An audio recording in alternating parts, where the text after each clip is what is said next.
Owen, tell me something. Truman, did you know that the Chiefs have the best defense in the NFL right now? Dahm, that's true. Had to stay away from coordinator.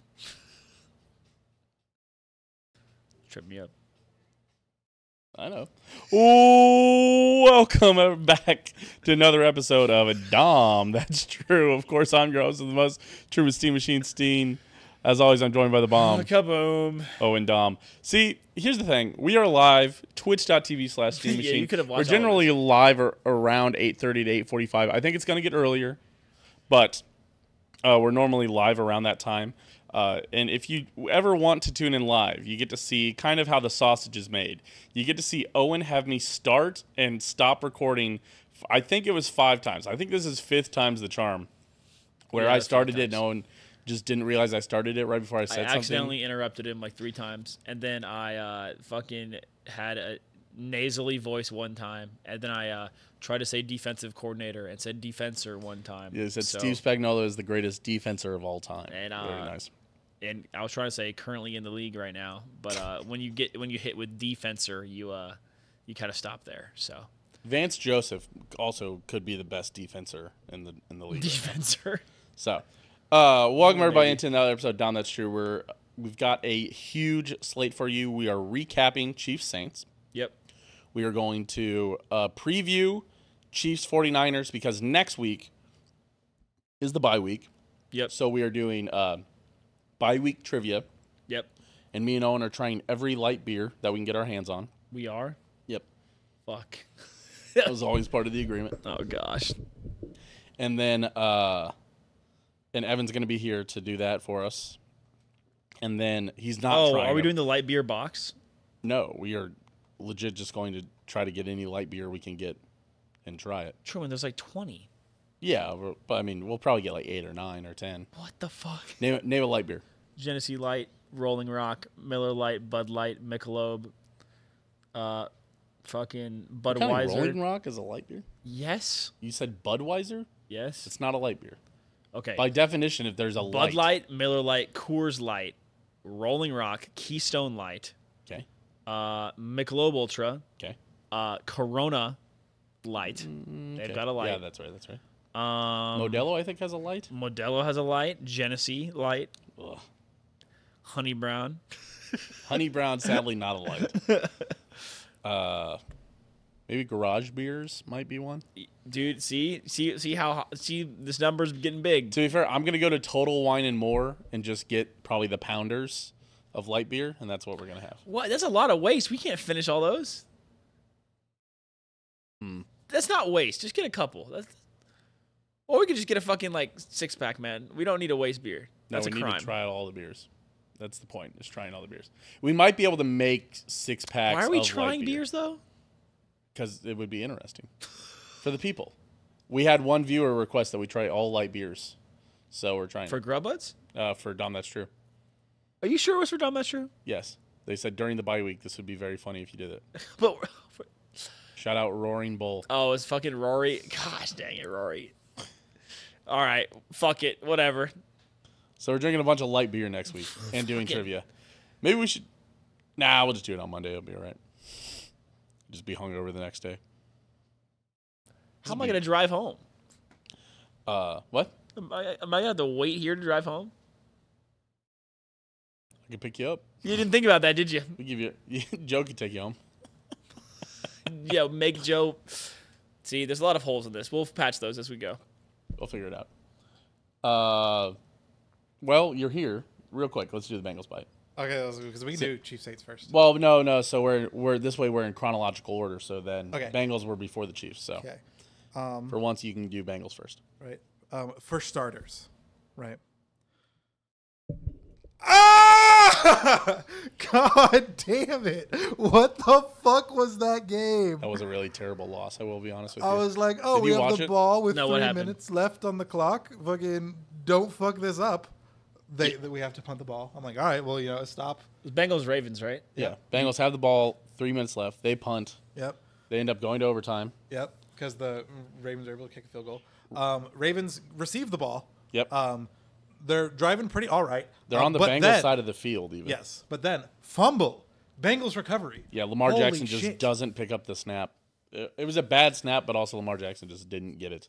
Yeah. Fumbled it. So kicks it. all Bengals have to do is score now. Bengals pick it up, return it to like the Ravens like 45 or 40. So they need like 10 yards. Or like the 37, I think it was. I think, Yeah, now that I'm thinking of it, it was like a 37. 48-yard attempt for the field goal that we ended up trying to kick. I think it was 50. Spoilers. I think it's so Bengals run. By the way, Joe Burrow has thrown for I think it's 390 yards in this game and like 5 touchdowns, right? Five touchdowns. Yes. Yeah. And so they run the ball 3 times, and they do my least favorite thing is when an NFL team just says, well, we could just kick a 50-yard field goal. That's easy. It's like a college team settling for like a 40-yard field goal. They're like, no, we're at But don't worry, we didn't even get the chance to try to kick a 50-yard field goal because they fucked up the snap. Yeah. So the 53-yarder, they do kick it. It's just way awful. The fucking ball comes in, right? Football, right? Like, ends. Fucking comes in, dude puts it flat on the fucking ground. Yeah, you can see it slip as he puts it down. And then he like gets it like kind of up, but it not even remotely fucking close was this kick. Yeah, because you have to have the right angle and stuff. And then, of course, on the very first play after the Ravens take over, they run it for like fucking 70, and then they kick like a 15-yard field goal. Like, yeah. What Derrick Henry ran it like 50 yards off. Like the next play was like Derrick Henry like stiff armed somebody and ran it down to the 10, and Justin Tucker just banged through a 24-yard field goal. Yeah. That was it. Game over. Fucking, I'm furious. So that's how they lost. They got a turnover, and then they fucking settled for a 53-yard kick, fumbled the snap on the kick, missed the field goal. Derrick Henry immediately runs it like 50 yards down, and the Ravens kick a field goal of 24-yard field goal. Are the Bengals tanking? I want to do an exercise with you. All right. Yeah. Close our eyes. Imagine, if you will, a quarterback. Okay. Almost 1,400 passing yards. 72% completion rate. 12 touchdowns. Only 2 interceptions. Highest overall ranked QB by quarterback ranking. QBR probably. Yeah, QBR. Yeah. Highest QBR of any quarterback in the NFL, right? Mm-hmm. What's that quarterback's record? It sounds like it's 1-5, Vincent. It's 5-0. It's Patrick Mahomes, right? I'm so mad because I was getting like pissed off, and my dad was like, "Oh, I get it. The Chiefs were bad for a while." I was like, "That's the thing, though. We're not bad," because it's like all these games. It's like, oh, it could go either way, but it never does it? Yeah, I'm fucking pissed. That's the thing is like the Chiefs were bad for a while, and then they would have their good spurts. But you never had like thought they would win the Super Bowl. Yeah. Like the Bengals went to the Super Bowl and lost in a close game. Yeah. And now it's like they might just never get there. And it's like, luckily, our teams, the Royals, the Chiefs, when they've gotten there, they've done pretty well. Whenever they've been for real, they are for real. And it's like I couldn't imagine watching my team like get there, lose, and then never even sniff it again. Like I would cry. That's the thing. Like it would be easier if we were just a bad team, right? But like you watch this Bengal team, you're like, damn, this is a good fucking football team. Pushing the Chiefs to their limits, pushing the Ravens to their limits, and then just fucking have nothing to show for it. That's crazy. It's so frustrating. I would rather just be bad. I've heard that sentiment actually a lot from Bengals fans. I'll tell you that as an Islanders fan, I understand. Yeah, that's true. I guess that's the one team. By the way, Josh Allen leads it in QBR. If that makes you feel better. Does it? Yes. Joe Flacco's leading it in rating. Yeah, but technically, he's probably not qualified, so it's technically probably Joe Burrow's in. Geno Smith has the most yards, and I think that's just very funny. That is true. Geno Smith is always kind of a yards merchant. Yeah. Although, like, Sam Howell had, like, top 5 last year, and he's, like, backing up somewhere. I don't even know if he's still in the league, honestly. Joe Burrow does have the most touchdowns. 12. Correct. That's crazy. No, I have Josh Allen 102 for rating here, and Joe Burrow is like 113. You got what? Josh is... No, I know, for rating, so... Josh Allen has a worse rating. There's QBR and then there's quarterback rating. It's a whole thing. Okay. There's passer rating and then there's QBR. Josh Allen's ahead in QBR. Joe Flacco's technically on top in rating, but Joe Flacco probably also doesn't register enough passing attempts for rating. That's a whole thing. So, but yeah, I would agree. Yeah. So yeah. Heartbreaking. Sorry, buddy. I hate football. We're sorry that you've gotten more into football. Yeah. I literally put a snap up. I was like, I fucking missed my life before I cared about football. I used to not be pissed off for no reason every Sunday. Welcome to it, buddy. Welcome. So fuck you guys. I hate this. Mm-hmm. Fucking. That's the part about football they don't tell you is when your team isn't the best, you're always upset.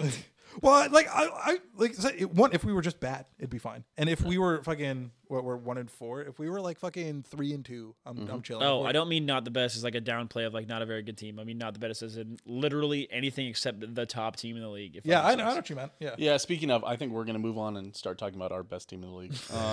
Dude. Okay, so fucking shout out from this game. One. The Sanders interception after they just like glazed him for like 30 seconds beforehand was very funny. It was so funny that they literally showed like the segment where they're like, oh, his brother's a backup dancer for Taylor Swift. He was on tour with Travis Kelce and all this stuff. Also, he played with the Chiefs for a long time. Oh my god, interception by Sanders. Yeah, they immediately. I was like, is that fucking him? When he caught it, I was like, oh my god. Especially once he turned on the Jets, I was like, I bet that's fucking Colin Saunders, dude. I'm gonna fucking flip. I knew it was That's Colin. fucking Big Bonders, dude. I knew it was Colin Saunders when he was running fast. I was like, "There's no other lineman that's that fast, bro." And then the other thing that annoyed me is like they were all getting pissy. I was like, literal worst case scenario. They fucking run that back. They get the 2 points. You guys still are up and get the ball back. Shut the fuck up. The fact that they were like getting pissy about it, I was like, you guys don't know pain the way I know pain this weekend. And they ended up missing that field goal anyways. Even funnier. Yeah. Or the extra point afterwards. So Yeah, they just missed the I was like, damn, we'll only be up 2. Then I was like, oh, never mind, we're still up a field goal. Never mind, we're chilling. Oh. So yeah, fuck you guys. Which sucks. That kicker from Missouri. Yeah, they had a thing about that too. Like all of Sedalia came out. Like, That's right. 300 fucking people. I couldn't remember which one he was from. Yeah. Yeah, like 300 people came out to support him. Yeah, no wonder he fucking missed. And yeah, he missed a field goal and he missed an extra point. You know, but respect. He wore a Royals jersey on his way in. My Good. God. Yeah, he wore a George Brett Royals jersey. Legend. Oh, all right, well, cool. You guys have fun. Peace. All right, fucking Bengals 12-5. Surely. Chiefs Saints. Owen, best game of the year so far. I mean, no, I think the Ravens game was awesome, but I think we played really well in the Ravens game. I think it's the best the Chiefs have looked all year. Since. Oh, like in terms of yeah. I would say even better than the Ravens defense game. absolutely clicked. They had absolutely no run game. Alvin Kamara could not get off the bus in that game. DBs looked good. Obviously, there was a couple calls that could have gone against us, and vice versa. But that's the fucking game, and I can't believe I have to mention that, but I do now. The one down the field where he just turned into our, like, it's one of those where that ball was an awful ball. the one where because was it Brian Cook hit him or no somebody else, Jalen Watson. I can't remember who ran into him, but it was like Justin Reed. Justin Reed That's right, it turned, was turned Justin around, Reed. and the Saints wide receiver ran into him, and it was like you didn't go for the ball. That's why you didn't get that call, is because you ran into him on purpose trying to get the call. It's because the ball they was know so that. severely underthrown that you were never going to get to it. Right. It's like sometimes the refs are smart about that. It's like, Yeah. But I think there's other calls that could have gone other ways. Whatever. Listen, I don't want to have this conversation every week. This was not a ref ball game. There's No. no one's talking about the refereeing after this one. Except for 12-year-olds Except on, for 12-year-olds on Broncos TikTok. fans. Yeah, right, yeah. And your occasional non-ball knowledgeable 30-year-old on TikTok. The Chiefs basically had a 14-point swing and still won. Or 13-point swing. Off a penalty.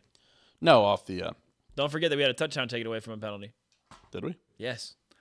We that's how much we don't care about penalties anymore. Is that penalties happen to our team and we just don't fucking think about them. I thought we ended up scoring still on that. We got a field goal. Oh, did we get a field goal? Yeah. Oh, yeah, because we ended up third in Overland Park. And Yes. Then, yeah. Or second in Overland Park, and then it was third, and then Kelce did the lateral and got us close. That's right. We just don't give a fuck about penalties. It's what good teams do. Yeah, it doesn't. It just Jawan doesn't. Taylor's the most penalized player in the whole league. Still? Yes. That's crazy. I couldn't tell you when those penalties happened because my quarterback's good enough to overcome them. Yeah, I just don't. Yeah, I really don't care about it anymore. Nope. Yeah. So I don't want to talk about this. But yeah, Mahomes looked great. He didn't even have a touchdown. And he looked great. The typical Mahomes thing where he is not very fast, but is faster than you, and made that diving third down play. Yeah. That was a pretty awesome play. He People did get happy. will bring up the Mahomes passing chart again. I do not care. Which one's that one? They always show that it's just that Mahomes isn't airing the ball out like he did. Although to be fair, he has been airing it out more now. Well, it's because they're playing 2 deep safety. So yeah. And also Mahomes has a guy that he trusts down the field to track the ball. Xavier Worthy, for all the other guys we've had fast guys, but Xavier Worthy might be the best since Tyreek Hill at tracking the ball in the air. Yeah. Yeah, absolutely. Yeah. Yeah, you got a nice penalty call on that one. He got fucking tackled. I saw people saying that ball was uncatchable. Yeah, I wonder why. It would have been close, but the fact also NFL never calls uncatchable. Yeah, I know. Good luck ever getting the uncatchable call. Yeah, whatever. It doesn't fucking matter. The game wasn't the score line lied to you. The Chiefs should have won by 21 points. Well, we should have won by. No, we should have won. We should have won 33-7. Yeah. Right. Yeah. Because the Saints were not moving that fucking ball. Yeah. Another. Yeah. You should add another 13 points onto the. They could not move that ball already. at all. Yeah. And honestly, the Chiefs had a little bit of adversity where the Saints went down there and scored 16-13. Chiefs went down there, and they're normally not great. They haven't been great at this, but they went down there and just fucking knocked in their teeth. And we showed another cool play, the Kelsey direct snap handoff to Worthy. It was a read option. Yeah, that's fine. I mean, we haven't done that before. I know it's tricky. It's tricky. Another cool play. Yep. But yeah, cool. Mahomes still managed to throw a pick. Not even his fault. Good play on the DB. It was a little bit behind Juju, so the DB had a chance to disrupt Juju's arms, and Colin Saunders makes a crazy. Why was he there? It is honestly a crazy play from Colin Saunders to be there. Yeah. Just a crazy heads-up play, which just shows you why Colin Saunders is still in the league. Right. Because how many nose tackles are stepping off of the center there to cover space? I don't know. That's so crazy. I will say, it's funny that, we can keep talking about, we had friends already saying, this is Mahomes' worst year ever. He's 5-0. Can you believe? I was like, no, I don't care. I really don't care what Mahomes' stats are. I don't care if Kelsey has 1,000 yards. I don't care if Mahomes wins MVP. I care that we win games and go out there and I hope we have more yards than you and more points than you. That's it. Yeah, I care about Travis Kelsey getting 851 receiving yards exactly. Mm-hmm. No particular reason. Yeah, I said it earlier in the year. I said the Chiefs aren't very good, but they are better than your team, and that holds true. We're not very good without our wide receiver 1, our wide receiver 2, and our running back 1, and we're still better than you, and we're still doubling up your yards. By the way, the Chiefs. This was I need everyone listening to this to understand. This was an absolutely dominant, no sweat performance from the Kansas City Chiefs. It was never close. That was the most. This is the most confident I felt. Holy cow! That's why I was just like, this was nice. This is what I needed to be able to watch Royals with baseball. Us finding Juju in space for 130 yards, which is the most since Tyreek Hill against the Chargers in that overtime game back in 2021. And Kareem Hunt first. I saw that AI TikTok voice. It's like, they're doing this thing, it's the man AI TikTok voice. Sure. I saw Patrick Mahomes is out there throwing to DoorDashers and podcasters, and he still managed to throw for over 300 yards. Yeah, that's all those people that will say, "Oh, Mahomes' stats are so bad," and then they're like, "Sure, he threw for 330, but he didn't score a touchdown." Shut the fuck up, dude. Come on, what happens. Who gives a shit? Andy Reid runs the ball at the goal line, and he runs the trick fun plays that don't always go as a pass from Mahomes. Oh, and Kareem Hunt, the first Chiefs running back to run the ball 27 times since Kareem Hunt. Yes, that's true. Wait, oh yeah, because I know we had that drive where we ran the ball 5 straight times. Yeah, it's like, you guys can't fucking stop us. Kareem looks good, and dude, honestly, his average is one of those. You look at his average; it's probably not great. It's 27 for 102 or 103, something like that. By the way, 100-yard game for Kareem Hunt. Who could have expected this? Crazy.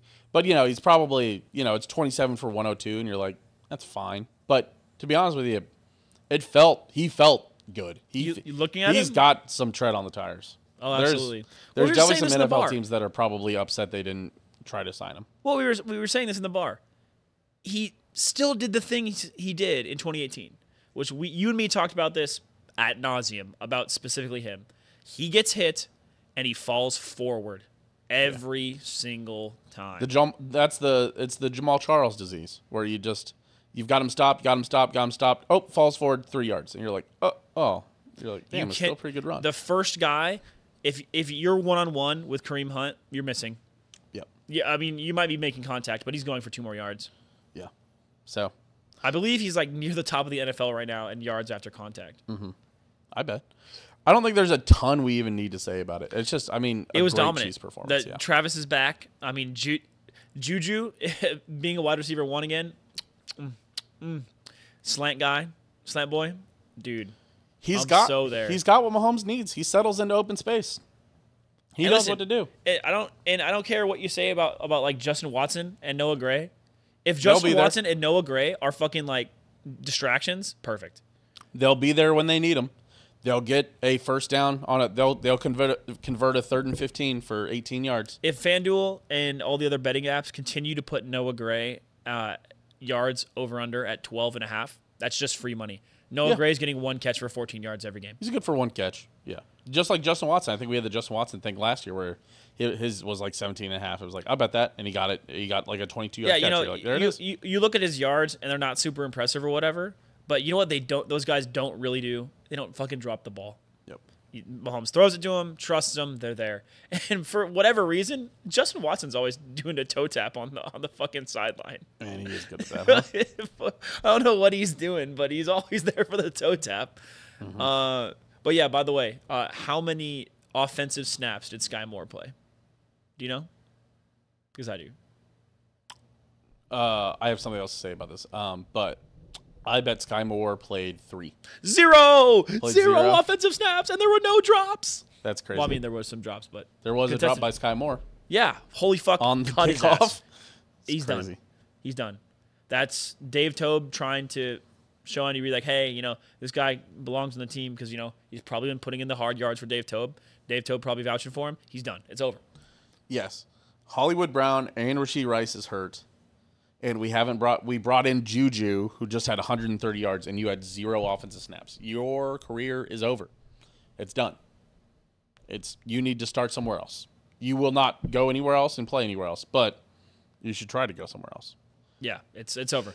What's Kadarius Toney do for the Browns? Has he played? I don't know, but I think Nico Remigio gets elevated from the practice squad before Sky Moore does anything for this team. But that being said, I bet you now Sky Moore has a touchdown in the playoffs. Book it now. I am upset about Jody Fortson not catching that touchdown pass. There were several passes from Jody Fortson range. I know. And they made a run at it. I'm sorry, Truman. I can't believe Jody Fortson had a catch in the year of our Lord. He's my GOAT is back. That's a takeaway you can have. My GOAT is back. Kadarius Toney isn't even signed to anybody. No, dude. No one's going to sign him. He can't catch. Will not practice with the Browns this week. He's probably hurt. Must have been dropped. Yeah, I think he's been dropped. Sucks for Kadarius Toney. For a guy, you feel bad for the guy. You do feel bad, but he can't catch. I don't feel bad for Kadarius Toney. I mean, I feel bad for people that are no longer going to be able to do their dream. That does suck. But he can't catch. That's true. All right. Let's cover this question, Owen. I'm worried that the Chiefs have learned all the wrong lessons. You think that we still need to make a move at the deadline? Yeah, my question to you is, do you think the Chiefs need to make a move at the deadline? I don't think we need to. I think that as long as the Chiefs have Patrick Mahomes and Travis Kelce and any number of role players, they can win any game because Andy Reid is the greatest offensive mind in the NFL right now. However, if the Ravens continue to look this good, we're going to need a wide receiver 3 who's not. And the Texans. Texans look great also. Yeah. We're going to need another wide receiver. I would love for the Chiefs to go get DeAndre Hopkins or anybody from the Jags. Whatever. I don't want that. I would like us to get someone. Unfortunately, I would like Deontay Johnson or Amari Cooper. I do not want Amari Cooper. I also don't really want Amari Cooper. He drops the ball too much. I know. But then again, that's also kind of a stat thing. He's getting thrown to by an actual future janitor. Mm-hmm. Well, not future janitor because the Browns guaranteed him $200 million somehow. Just so he could keep settling lawsuits. Selling lawsuits. But, the Chiefs do need to get somebody, but Brett Veach doesn't do that. So, I think they still do need to make it. I worry that they'll learn all the wrong lessons from this, especially if they keep winning. They'll just say, well, we're still going to win games. Who's the Royals general manager? Is that Piccolo? JJ Piccolo. Yeah, can Piccolo please get on the phone with Veach and be like, hey, man, rental players, dude, they get you wins. To be fair, the Chiefs have been good about that. They have been able to get those guys still. On the defense? Yeah, on the defense, yeah. And then they just turn out to just be starters. Like just a random you thought guy. you could get Mike Pennell. Like remember, because Mike Pennell was like a third string lineman that we brought in for D line depth. Mm-hmm. And then they were like, oh shit, this guy can like play really well in the Spagnuolo scheme, and now he just fucking starts. Yeah. He's like a 1A, 1B with Dana. I know. Yeah. Just please get a wide receiver, man. Like, I love what you're doing with the guys that we have. And sure, Rasheed and, Brown could be back for the playoffs, but it would ease my heart as we go into the easiest part of our schedule as Chiefs fans for the rest of the year. We put the Niners, and then we have like a 4-game easy stretch after that. Please get a wide receiver. I know you won't, but please. Yeah. So I know. Do I think the Chiefs need to make a move? Yes. Am I 100% sure they're not going to because we are the Kansas City Chiefs? Yes. Yeah. I don't. Well, and that's also the flip side about it is that the NFL really isn't a trade deadline league. Like MLB, always somebody's going to move. NBA, somebody's always going to move. Even hockey, you can always expect someone to move. Yeah. The NFL, that doesn't really. It's almost never important. The thing about deadline trades in the NFL is that in the rest of those leagues, they've got so many more draft picks and there's so many more free agents that are like valuable that you can sign. Yeah. That sending someone at the trade deadline isn't a huge deal. In the NFL, I you're also trading think it's a lot very easier to valuable just picks. Plug and play guys in Yeah. any of those other sports. You can just have somebody play first base or have somebody be your wing. It's not about how well it meshes. Yeah. With the Chiefs, it's like you can't just trade for a left tackle and be like, he'll be good. And also, everyone hates the Chiefs. No one wants to see the Chiefs succeed. That is the flip side. That's why I'm saying, like, I'm not even sure the Browns would trade us or the Titans would trade us. But I think the Panthers might. The Panthers aren't a threat to anybody. Nope. I think teams that are the only teams in officially punt mode. And then, another team that we thought would be in punt mode, well, I didn't think so. But everyone else did. The Cardinals just beat the Niners. So. Yeah, but who did you want from the Cardinals? Greg Dortch. Yeah, sure. Okay. Marvin Harrison Jr. Yeah. Me too, buddy. Me too. What would you trade for Marvin Harrison Jr.? Patrick Mahomes. No, I'm joking. Obviously, I'm joking. What would you trade for Devontae Adams? A first. You'd trade a first? You trade your first? Brett Veach doesn't give a fuck about a first. We trade back up into the first round anyway. You got to sign him to a deal next year. Okay. They only asked for a second, which means they're definitely accepting a third. Just like the Chiefs did with L'Jarius. How about a third and a fourth and some cash considerations? Because the Chiefs have $17 million cap space. Yeah. Also, by the way, don't know how the Chiefs have $17 million cap space. Where'd that come from? The Chiefs never have cap space.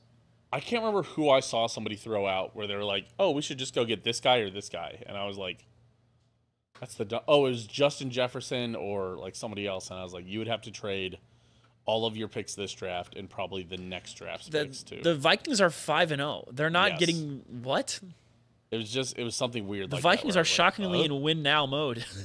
Right. It was Justin Jefferson and somebody else who was on a good team it was Nico Collins. I was like, no. The Chiefs should just go get him. Yeah, just go get Nico Collins. No problem. Who we should go get is my current sleeper goat, George Pickens. From the Giants. Oh, you want fucking Wandale Robinson? Yes. That's who we should try to go get. He was the guy, he was on Instagram Live, and Dabble came in and said, turn that shit off. Perfect. Yeah, just shut it off immediately. Yes, we should go get That is who he's unfortunately, definitely the Giants wide receiver one right now with Malik Neighbors down. Yeah. So he's definitely not for sale. And they're still, but I would love they've won 2 games now, so now they're fighting. Yeah, go get Deontay Johnson from the Panthers. Or Brian Thomas from the Jags. Super young again. You picked another rookie. I don't care. The Jags are a terrible organization. They'll do stupid shit. Yeah, actually. Listen, buddy. I would love it they would trade us. For example, the Jets firing Robert Saleh with all that guaranteed money. Truman, do you know for the next 4 years he's making $13 a minute? I was telling people, I was like, I want to be an NFL head coach that gets fired. That's my dream job, is get fired as an NFL head coach. Yeah, I mean, what's his face? Gruden, still getting paid. Really? Yeah. Yeah, he had 10 years, 10 mil, yeah. 100 mil. Yeah, but they probably fired him with cause. I doubt they had to pay out that contract. I'm sure a lot of that was guaranteed. But it's stuff that can get voided. Whatever. Getting voided for racist comments is one of those things that you can get out of guaranteed money for. Yeah, I mean probably, but yeah, Robert. Deshaun Watson's deal. I do not know why they're firing Robert Saleh. He's not the problem. They need to be firing the GM. They didn't supply Robert Saleh with the tools for success. They gave him ancient Aaron Rodgers. The GM? You mean Aaron Rodgers? They need to fire the head coach? You mean Aaron Rodgers? Yeah. They need to fire the offensive coordinator? You mean Aaron Rodgers? Why did I get fooled by the Jets in the offseason? I don't know. I knew who the Jets were. We knew who the Jets were. A team that's trusting a 40-year-old quarterback. All right. Let's look forward to after the bye week for the Chiefs. Chiefs versus 49ers preview. This is reminder, this is 2 weeks in advance because next week is the bye week. Yes. This coming Sunday is the bye week. The Sunday after that is the game. But on that Monday, we will be doing the trivia episode. Yes. Do not be mad on Sunday expecting Chiefs 49ers and say, well, Dahm, that's true, told me. Don't do that. No one has ever done that, but don't be the first. Yeah. Yeah, I think this is a honestly easy Chiefs win. You think so? Yeah, all Niners players are still hurt. Yeah, if Christian McCaffrey's still banged up, which I think he will be, this game gets even less scary. Brock Purdy cannot make throws against this defense, which has gotten better. Mm-hmm. Chris Jones has rounded into Aaron Donald. A good D-line, though. I mean, a good offensive line that makes it hard. You know, Trent Williams obviously very good anchoring that left tackle slot, which makes everybody else's jobs a lot easier. So that scares me a little bit. But yeah, so he can block Turk Wharton, and then Chris Jones will split the double team like he does every game. I know. To be fair, though, the Saints, I feel so bad for the Saints' interior line. There was 3 backups and a rookie left tackle. Oh, really? I did not know that. Yeah, it was 3 backups. Center, left guard, right guard, center were all out. And looks like Derek Carr got hurt at the end of that game. Yep. But yeah, I'll take the Chiefs D-line against anybody right now. That's fair. If Turk Wharton is turning into the player that we all thought he could be in those flashes from 2 years ago. You know who's looking better? Who? Felix. Yeah. Felix has had some quarterback pressures lately. He's having valuable minutes. He's doing exactly what he does. He just needs to be a Jag. Yeah. He just needs to be just a guy. Yeah. I don't think he'll be. But so many first-round picks, especially defensive line first-round picks, don't ever live up to who it was. I don't care about our pick 32 really being an all. He's still on the learning part. He's 22, and he's still rotating in. Yeah, I think he's right where he needs to be. He's taking a huge step. I think preseason was worrisome because it felt like he didn't do shit. But this year, I feel like he's a lot better this year. Yeah, absolutely. Also, we've been going against teams with a lot of good left tackles, which doesn't really help him out as a right defensive end. But yeah. Listen, I just think the Chiefs win this one. I just don't think the Niners match up very well for the Chiefs. I think the Niners are still on the decline. I think the Chiefs are figuring out their issues. I think the Niners, I don't think they're going to figure anything out until Christian McCaffrey's back. I think this is a team. It's kind of a team of front runners, to be honest with you. They need to be winning. They need to be clicking on all cylinders, and I don't think Brock Purdy's I also there. just think, okay, so what the Niners do best is run the ball, and the Chiefs absolutely stomp the run right now. Yeah. And you're going to tell Brock Purdy to throw against Trent McDuffie? Yeah. And Deion Bush, who's somehow coming out of nowhere. Justin Reed, who's playing great. Yep. And then the other corners are just, we haven't even heard Joshua Williams' name recently. I don't know if you've seen Joshua Williams. Joshua Williams getting like 0 snaps. Oh, he is? It's actually shocking. I couldn't believe it. I was reading Arrowhead Pride the other day. I think the last game he had 0 defensive snaps. Really? I don't know for the Saints game what so it who's looked all like. playing? Nazi and Jalen? Jalen Watson, yeah, mostly. And Najee Johnson, yeah. Huh. Well, once again, shout out to Brett Veach's 2022 class then. Jalen Watson was always better than Joshua Williams. Yeah. Yeah. Jalen That's fine. Watson, yeah. Joshua Williams, by the way, funniest player in the league. Who? Joshua Williams. I can see that. He does interviews for Chiefs TikTok. He's fucking hilarious. Yeah. He looks funny. He's a funny looking If Joshua Williams is a, quote, bad enough player to not get snaps, that's awesome. Yeah. Yeah. Because Joshua Williams is not a bad player. He's a second corner. He's an outside cornerback. Yeah, he's like your league average corner. Yeah. Which means all of our corners are above league average. They're good. Yeah. So this is a good defense. Yeah, I mean, I think the Chiefs' offense is rounding into form. Juju, obviously, if your defense is queuing on Juju now, that means Trav is going to be in acres of space. Yes. You can't, or Justin Watson or Xavier Worthy. You can't key on Juju Smith-Schuster. Or Noah Gray or Jody Fortson. Like, they're all getting open. Yeah. Like, all of these players know the Chiefs' offense now, and the players that are coming back to it are remembering it now. Yeah. Dude, it's gonna be Patrick Mahomes. I think is gonna explode over these next couple weeks. Yeah, so I'm looking forward to. I think he's going to turn into a. I think by the time we hit double-digit weeks, week 10, I think Mahomes will be a bona fide MVP candidate. That's my guess. I don't know about that. He set himself back pretty far with the number of interceptions. I know several of them being unlucky. Who's the NFL MVP favorite right now? Is it not Darnold? No, not the favorite. Who's the betting favorite? Oh, is it Lamar? No, I have no idea then. I believe it's Patrick Mahomes. Is it? No way, really? I believe it's Patrick LeVon Mahomes. Really? The second. Just because the Chiefs are 4 now? I mean, listen, I've not been paying attention to MVP. What the fuck is going on? What the hell? What the hell, I do not care about betting on MVP race, man. I'll tell you. I'll be honest with you. That's a bet that I don't like. I hate full season bets. I don't like As I'm sitting and staring at my Royals one right now. Which is looking pretty all right. Then we'll discuss that. We are going to discuss it, but let's see. Season awards, MVP odds. Mahomes. What do you think? Mahomes is leading the pack. What do you think his odds are? Plus 300? Plus 230. Holy. CJ Stroud's second. What do you think his odds are? Plus 400? Plus 600. Holy shit. Then Lamar plus 650. Then Josh Allen at plus 900. And then Jaden Daniels at plus 1100. He's playing really well. And then Sam Darnold at plus 1200. He's the greatest 10th round pick in my sleeper keeper league ever. Easiest. Who?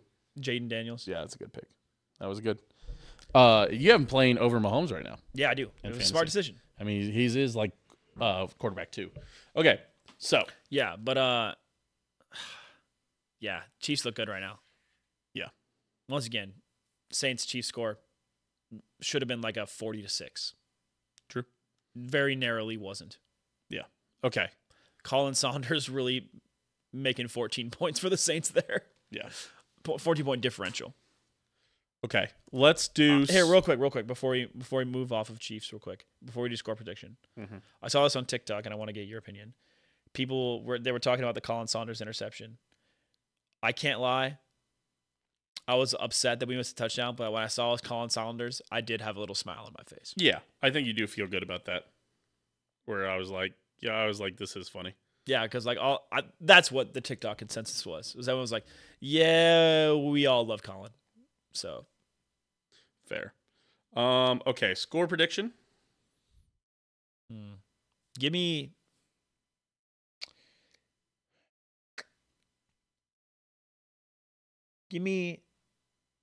30-14. 30-14 is what you've got. Go. Okay. Let me give my score prediction first, and then I can let you talk about the next thing. I have to go upstairs for a second, real quick. So, my score prediction, I think it's I think the 49ers are in a really terrible spot right now. They're in a weird spot. I think the Chiefs are getting them at a really bad spot also for them, for the 49ers. I was coming off a bye week and they're playing this week, right? Honestly, give me Chiefs 28-13. What the score should have been this week. Actually, yeah, 28-13. That's my guess. All right, Owen, I'm going to leave you with this. I'll let you start talking about this. Mm-hmm. My question to you is, can you believe that we're in the golden age of Kansas City sports? Listen, I thought we were in the golden age of KC sports in 2015 when Alex Smith had the Chiefs cooking, and the Royals went to back-to-back World Series. And I thought that, back in my freshman year of college, I thought that was a golden era of KC sports. Boy, I cannot believe that I was wrong. It's truly incredible to be a KC sports fan right now. When I went to my local bar to watch the Chiefs game, as I always do, but because the Royals were playing like 20 minutes before the Chiefs game started, the bar had the dual cast of Royals on half the TVs and Chiefs on half the TVs. And it was honestly one of the greatest viewing experiences of my life. It's an incredible feeling to feel that both of my teams are in the postseason, and with how good Bobby Witt Jr. is and how good these pitching acquisitions have been for the Royals, I don't see a reason why we can't, do the thing that I've always wanted the Royals to do, which is compete year in, year out. Like, obviously, I know we're a small market team because the MLB stupidly does not have a salary cap, and the Yankees have a higher salary than all of the AL Central teams that are still in the playoffs combined. Yeah, if you combine the Tigers, the Royals, and the Guardians, their payroll is still less than fucking New York. But we truly are in a golden age of KC sports. You got two players that are going to be in the MVP conversation every year in Bobby Witt Jr. and in Patrick Mahomes. You've also got the KC Current, who are a top 5 team seemingly every year. I know the NWSL obviously has less viewership, but still a KC team doing incredible things. Sporting, come on, guys, pick it up. But with our two main teams just going to the playoffs, man, I mean, this is something that we're going to have to tell our kids about. Like, yeah, I remember when the Royals and the Chiefs, challenged for a title in the same exact year. And I had to choose which games I was watching. It's truly surreal. I really want everyone to take it in because it'll probably never happen again. This kind of success in two sports. I mean, Boston's done it, and Tampa Bay's juggled it around there for a while with their hockey and baseball and football. But this is truly incredible stuff, especially for a quote small market team. Obviously, the NFL having a salary cap kind of eliminates markets. Doesn't really matter. But like I really want you as the listener to really think about this and how just truly incredible all of this is, because it won't happen again. Yeah, Truman's prediction of 17-0, it's looking decently realistic, which is wild. We'll probably lose a game somewhere, but if you told me that the Chiefs were going to go 17-0 this season, I wouldn't be surprised. And the Royals just absolutely dominated a Yankees team who was firing all cylinders, ending the season in the Bronx at Yankee Stadium.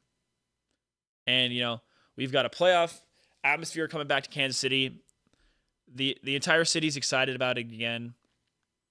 You got obviously George Brett, and then the biggest pop star in the world is dating a Chiefs player. Like everything seems to be going right for KC sports right now, and I hope you can hear it in my voice, but I'm truly in disbelief. I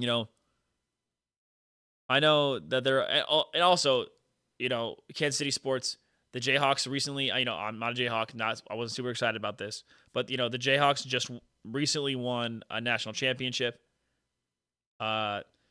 The Wildcats, K-State in football, are challenging to go to the college football playoff, which is a realistic hope. It's just truly, this is amazing. I have to debate on my weekends whether or not I'm going to use my Wildcat season tickets because I might miss Royals or Chiefs games. Or I have to look ahead into... Truman just kicked the crap out of his cat. Oh, no. What'd you do to your cat? Truman's cat, you got mad at him. But, yeah, I have to plan the rest of my life around sports because sports are must-see TV right now. Oh, guys, I can't believe it. Life like this sure is sweet, huh? I don't have the sounder near me. But I hope you can take some notes from my monologue while Truman's upstairs to really sink it all in. He's coming. What did you do to your cat? He was trying to get in? No, he was... Hold on. So he was laying on the other side of the door. Mm-hmm. Like when I was upstairs, and I closed the door. After I came out of the room, I closed the door, and he had his paw like in the door. Oh, you pinched his paw? Yeah, and so he really freaked out about that, which is fair. That's fair to freak out. I just monologued about how cool it is. I'm sure I've said everything you could think of saying. Could you imagine in 2011? That's what I said.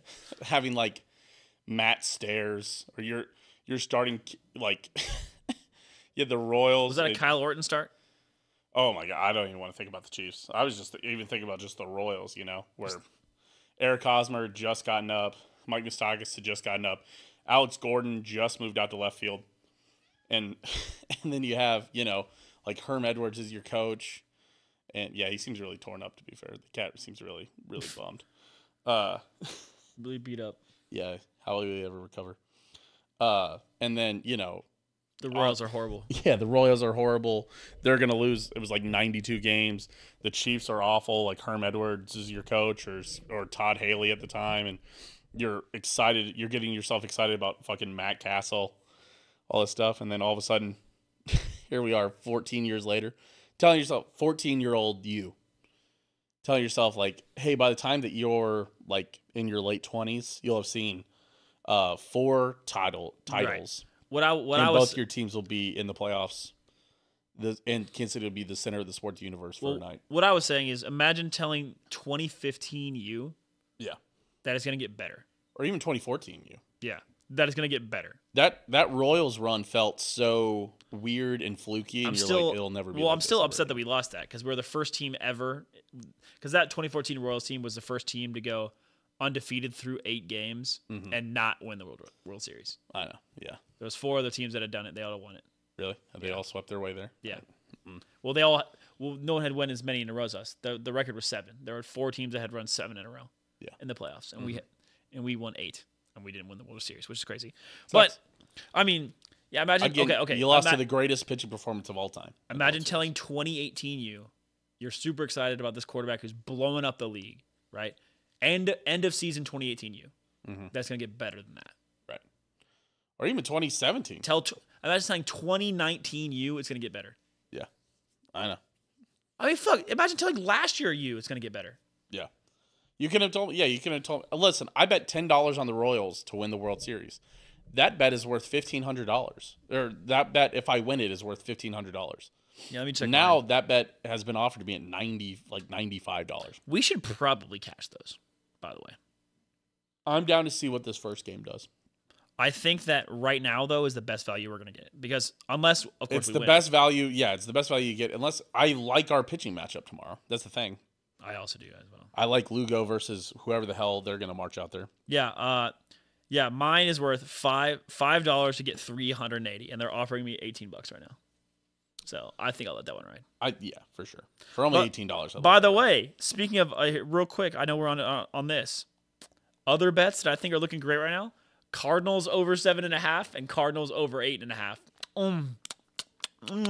Looking so tasty right now. They're 2-3. Yeah, brother. I fucking love it. They need 5 more wins over the next 11 games. Well, 6 more wins. Let's see. Clark Schmidt is going tomorrow. He has a 2.85 ERA. Apparently he's good. Yeah, he's only pitched in 10 games. Or he's only won or lost 10 games. Yeah, whatever. Last game he pitched 4 innings, gave up 4 runs. Game Against? before that was the Pirates. Game before that was 5 1/3. He gave up 3. He hasn't had a quality start since. Oh wait, he got hurt. He was hurt and then he came back. He pitched in April and May, and he was good in April and May. Got hurt, came back, has given up 2 or more runs in every start except for his first one. And he's facing Mr. Stuff, Cy Lugo. Cy Lugo, yeah. Okay, I like the matchup. But yeah, Truman, this is insane. I can't believe it. I know. The Royals and Chiefs could genuinely win a World Series and a Super Bowl in the same year, and I wouldn't be surprised. Yes. Legit, Kansas City just feels right now like the center of the sports universe. Also, all 3 college football teams going into the season had high hopes. Had legitimate college football playoff aspirations. And as much as we love to clown KU, they've only lost 1-score games. Yes. They could very easily be not 1-5. They shouldn't be 1-5. This is crazy. But it's well, fun. I said, so K-State's looking good, could go to the college football playoff. KU recently won a national championship. The Current is also good. Top 5 team in the league. Yeah. Seemingly forever. Yeah. The Current also have the top goal scorer of the league. Sucks that Sporting KC sucks. Right, exactly. That's what I said. Come on, Sporting. Yeah. But yeah, Mizzou looks good. Like all the local teams. Kansas City Mavericks were the #1 seed in their playoff. They should have won last year. Lost. UMKC made their tournament for the first time ever recently. Yeah. They also lost. Kansas City Monarchs won the American Association of Baseball last year. Not this year, but last year. It just, dude, what a time. Beat the Chicago Dogs. What a time to be a sports fan. Yes. Very cool. Oh, I know. I heard you wanted the soundbite. There you go. Also, I forgot to play the soundbite after we recapped that Chiefs moving to 5-0, but thank you. I'm pretty sure I picked them at 17-0. Yep. That's great. One more question about the Royals, and I think this is kind of newer for. Listen, at the end of the day, it's been It's been 9 years since the Royals have been in the playoffs, so you kind of forget how playoff baseball I have a hot take and that I need to NHL and I will say NHL and NBA and baseball all kind of feel the same. What is your hot take about this? It's for the hot takes part of this show, which Okay. we still need to get to. Okay. Well, so the question is, why is playoff baseball more stressful and heartbreaking than playoff football? I think the answer comes down to, and it feels very similar to hockey and very similar to basketball, is that in football, sometimes you can just get dominated and you don't get ever close to scoring and you don't ever get to do it. No matter what, with baseball, you get 27 outs that you get to work with. If you can't score runs, then it means they beat you 27 times. And it feels like, at any point you could turn that hit into, you have 27 chances. It doesn't normally feel that way in the regular season, but it feels that way in the playoffs. Mm-hmm. I mean, guys like Garrett. Regular season kind of feels that way too, though. Is you're like, I'm gonna fucking, I'm so mad, dude. Well, then for example, in the playoffs, you get Michael Garcia, a 230 average batter, going 4 or 5. Yeah. You have Garrett Hampson, who played on and off, had some pretty poor showings in the regular season. The GOAT. Getting 2 hits, 2 RBI hits. Mm-hmm. You have each best player on each respective team not get a hit and strike out a combined 7 times. Yeah. I know. You get a fucking cam salvi blast. Thank you, baseball, for the cam. Dude, what a brilliant idea. Do you want to nut even harder about it? I know. I saw the still frame. No. Go and watch Barstool Gambling. They had a live Barstool feed of all the New York guys sitting there watching it. Oh, just to hear them fucking cry. When Salvador Perez hit that home run, they're like, Bob Costa, like, it's all the fucking, we got fucking jinxed by the camera angle. Whatever, shut the fuck up. And the other one was like, and then like at the end of the game, they're just like, like it just, oh my god, dude, it's so funny. Especially because what was it, Marty Mush tweeted out at the beginning of the series is like, not scared of any of these teams at all, not scared of anybody right now. And I'm like, oh, I saw a tweet saying nobody in the AL looks scary at all. The NL is so much better. And then you have a pitching disaster class over there in LA right now. You know what was crazy, honestly, and for the all the DS, all the division series. Yeah. Every series going into today was tied 1-1. 1-1. It was crazy. That's awesome. Which means that and we know this from hockey that whoever the lower seed is has an advantage right now. Yes, because you flipped it. You flipped home field advantage now. That's a big thing in hockey is flipping the home field advantage, and I mean it is huge now that you have.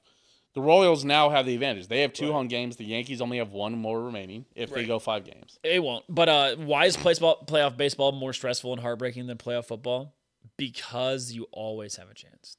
Because of the opportunity. That is the thing that I absolutely love about baseball, which is why, and I've said this 100 times, when your team is good at baseball, in my opinion, baseball is the top sport for me. Just because in order to lose a game of baseball, they have to get 27 outs. If there is a guy at the plate, you have a chance to win the game. Yeah. And I think that's one of the coolest things in sports. I think hockey's kind of fun too. To be fair, each team's going to shoot 30 times on net. 30 or 40. And it's just, and also, sometimes they just go in. And so many of them feel like luck, where you're just like, oh my fucking god, it just scored it out from his fucking elbow. Like your average You're like, Kyle why? Palmieri goal that goes in that 2-inch space above the goalie's shoulder pad. You're like, okay. Right, you're like, fucking what? You're like, yeah, what is the goalie supposed to do? You know, or it hits off your defender's leg, and you're like, deflection. Oh my god! You're like, how did that even go? That's why I think playoff baseball is more stressful and heartbreaking, because it feels like you always have a chance. Yes. Sometimes NFL it feels team, like you don't have a chance. Sometimes your NFL team just legit never had a shot. They never got past the 50. They never even like the Chiefs Christmas game against the Raiders. It felt like that we were just losing every second of that game. Right. We made every single really great example is the K-State BYU game. We made every possible mistake to lose that game, and so it felt out of reach. In reality, it wasn't really that far out of reach, but we made every single mistake to make us lose. Yeah, for about 10 minutes, where you're like, damn, we played a bad 10 minutes, and now we've no lost matter this game. what, everybody that comes to the plate can jack one and score a run immediately, and everybody, that's really it. Is that any player can go over there and hit a home run? Yep. Michael Garcia, MJ Melendez. He go hit a home run to the short porch. He didn't know, did he? Yeah, he hit a home run to the short porch. Oh, fuck, that's right. On Monday or on Saturday. Man, I'm so happy to be away from the short porch just for a little bit. Oh my gosh. I was literally like looking at the field dimensions. That shit is fucking 313, awful, dude. Yeah, 313 to right field, 318 to left. I want to see real ballpark. I want to see how down many the line and 387 to deep center. I want to see how many deep right. ballparks Jazz Chisholm's home run was a home run in, because I feel like it's 3. He got more of that. That's if you get into like the 5th or 6th row of Yankee Stadium, it's a home run in all of them. I don't know. But to be fair, both the Royals and the Yankees hit home runs that were only home runs probably in Yankee Stadium in game 1. That's a stupid ballpark. But yeah, that's really it. I got nothing more to say. Yeah. All right. That's all I had. I just wanted to watch playoff baseball, guys. Playoff baseball is so fucking cool. Gosh. I guess we accidentally removed it. Let's do hot takes. Hot takes. We asked you guys for hot takes on Twitter. Last second, a little bit of procrastinating on my part. I was just busy with work, and so I didn't get to put out the tweet. I was busy with work all day, but we got them. Hey, you can start with my take. Got them for you? Yeah. That's all right. You can just... You're going to have to type it in. That's fine. It's very quick, though. Hold on. Let's start with your take. Let's make sure... Actually, let's move it back over here just so you can... Okay. All right, ready? Yes. My hot take... Oh, you got to move the screen so we can see. What? Yeah, we can't see the... I know. The hot takes before they're in there. There you go. My hot take is that personally, for me, playoff baseball is better than playoff football. I fucking love playoff baseball. When your team is good, I think that playoff baseball is the most watchable product. I don't give a fuck. Have an attention span, please. It's easier to engross yourself in it, but I think there is something to be said about... I love the vibes of playoff baseball. There's something to be said about the anticipation of waiting all week for your team to play on Sunday in playoffs. Yeah, it's cool. I like to really engulf myself. I can fucking keep slamming information into my brain all week about the game. That's cool. Yeah, but listen, that's why it's my hot take. For me personally, I fucking love playoff baseball, man. I'll throw it in B for baseball. Playoff baseball better than... He's saying, Chat's saying it's worse, but it's okay. We can ignore Chat. Really? Not a playoff baseball fan.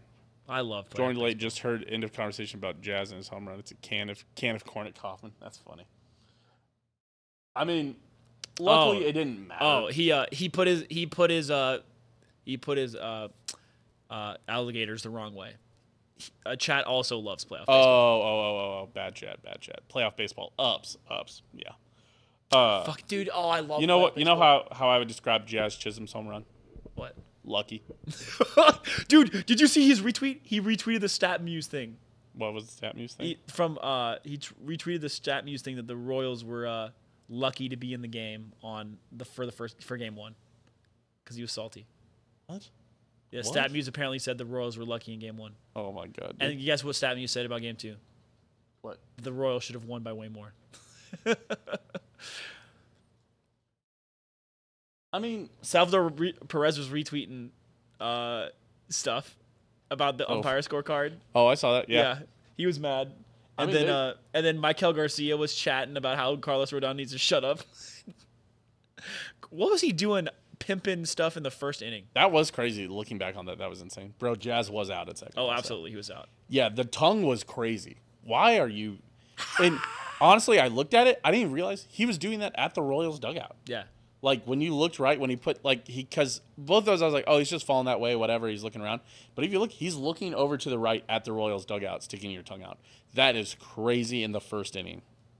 Listen. Why would you ever do that? That's like a fifth. That's like a fifth or sixth inning thing when your shift's almost done. Yes. Yes. Yeah, that's when you tilt them and you get out. You don't try to tilt the Royals. You shouldn't tilt them and leave, to be fair. That's not fair either. Cat, what are you doing? Chewing on a box. You also shouldn't just do that when Salvador Perez is there.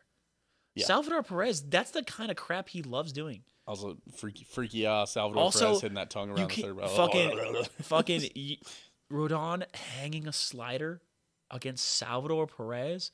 That's just going 400 feet every time. I know.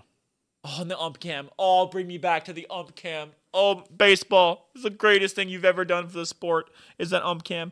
We get to see how filthy pitches are. People did not like the TBS broadcast. Are you serious? You know what? I fucking hate hearing Bob Costas. Oh, my Lord. That was the worst commentary I've ever heard. I'll say it. Truman. Yes, he does. Turn the double play. It's fine. Whatever. Dude, I'll tell you, though, as much stick as we give Joe Buck for ruining football calls, you know what Joe Buck does not ruin? Baseball. He was pretty good. Honestly, Joe Buck, as enough time passed in Kansas City, can I finally say that Joe Buck's a good announcer? I'm tired of having to pretend like Joe Buck isn't a great announcer. He has ruined a lot of calls, though. He's also like announcing like royalty. Like his dad was also a great announcer. He also I think Joe Buck also falls victim to he's broadcasting something important every fucking night. There. So you can just clip farm. Okay, well let's keep moving here. Sorry. Also, Brock Purdy, top 5 quarterback by the end of the year. This comes from Adam B. F tier. Yeah, I'm putting this in F tier. I'm sorry. We have to flame you, buddy. I'm sorry. That's awful. He's a janitor, man. Come on, dude. You know what this was. I'll be happy to regrade this. I'm a hater. You can't bring that kind of energy on my show. Yep. All right, moving on to the next one. Also comes from Adam. Chiefs do not make any wide receivers additions because of Juju game. He did say that this would be the wrong move. S+. We're not. I guarantee you we're not. I think it's A because You think there's a slight chance that we sign somebody? I think there's a chance that we make a move. It's just like... It'll be Heavy K. We'll bring him out of retirement. It's like one of those where, like... It's very similar to like the Royals trade deadline. You want them to do like 2015 where they went out there and got Johnny Cueto and all that stuff Ben Zobrist. But it's going to be like 2024 Royals where you get Tommy Pham or you get Lucas Erceg, which did not feel like a big deal at the time, but has been a huge deal, Oh, so you're saying you go out there and you get like an Adam Thielen like or a you Tyler get Lockett.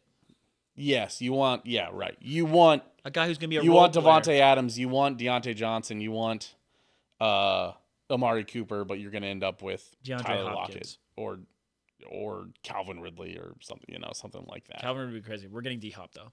We're not going to. I don't want D-Hop. I can't believe you want D-Hop. Oh, I don't want D-Hop. I'm saying that's what we're getting. No. We've got Devontae Adams at home. Saleh was not the problem for the Jets. Absolutely. Yeah, A tier. Yeah, A tier. A tier for agree. Aaron Rodgers is the actual fucking problem.